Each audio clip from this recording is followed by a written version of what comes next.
মোৰ ভালে লাগিছে আজি UPPL-ত জইন কৰি, কাৰণ আমাৰ গাঁৱৰ যুৱ প্ৰজন্মখিনি মানে বহুত ভাল পাইছে। যোৱা 5-6টা বছৰে প্ৰমোদ বড়ো ছাৰে আমাৰ গাঁও হওক, ওচৰ পাজৰৰ যিমানখিনি এৰিয়া হওক, তাৰ কাৰণে যিমানখিনি উন্নয়নৰ কাম কৰিছে, ৰাস্তা ঘাট পদূলি যিমানখিনি আছে তেওঁ ঠিক ঠাক কৰিছে। আৰু আগতে মানে বহুত বোকা আৰু কদৰ্যময় পৰিৱেশ আছিল। আগতেও যিমান পাৰ্টি আহিছে বা কিবা আহিছে, তেওঁলোকে মাথো কি কৰিছিল, আশ্বাস দিছিল যে কাম কৰিম কিবা নকৰিম। কিন্তু প্ৰমোদ বড়ো ছাৰ যেতিয়া আহিছে এজ এ চিফ হৈ পেলাই আমাৰ মানুহখিনিক চাইছে, হেৰি কৰিছে, তো তাৰ বাবে আমাৰ গাঁৱৰ মানুহখিনি তেওঁৰ কাৰণে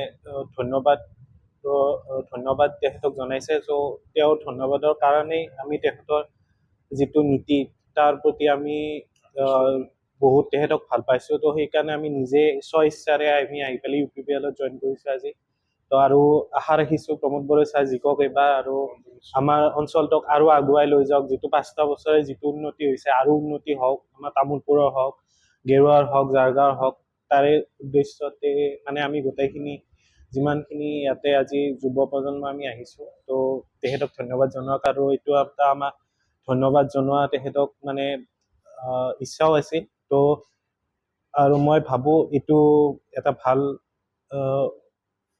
কি হৈছে, ভাল কি কয়, কি বুলি কয়, ভাল এটা আমাৰ যুৱ চামৰ কাৰণে এটা সুযোগো হৈছে যে আমি কাম কৰিব পাৰিম আমাৰ অঞ্চলখিনিৰ কাৰণে। তো সেয়াই ভাবিছোঁ, আৰু সেইকাৰণে আমি আজি থেংক ইউ ছ' মাছ। আগতে কোনো দলত নাছিলোঁ। মই আগতে ৰাজনীতিৰ ভাৱে মই বেছি হেৰিও নকৰোঁ, কোনটো জইন কৰা নাই। কিন্তু বেয়াই পাইছিলোঁ একচুৱেলি ক'ব গ'লে। কিন্তু যোৱা 5-6টা বছৰে মানে যিমানখিনি ভাল কাম দেখিছোঁ আৰু যিমানখিনি গাঁৱৰ ভালটো দেখিছোঁ, তো কাৰণে ভাল লাগিছে যে কোনো এটা কাৰাপশ্যন নোহোৱাকৈ কামবিলাক হয় বা কিবা এটা হৈছে BTR-ত। তো সেইবাবে আহি পেলাই এইবাৰ জইন কৰিছোঁ। আগতে ক'তো নাছিলোঁ। মই পূব জাৰগাঁও, আমাৰ পূব জাৰগাঁও, জাৰগাঁও গেৰুৱা।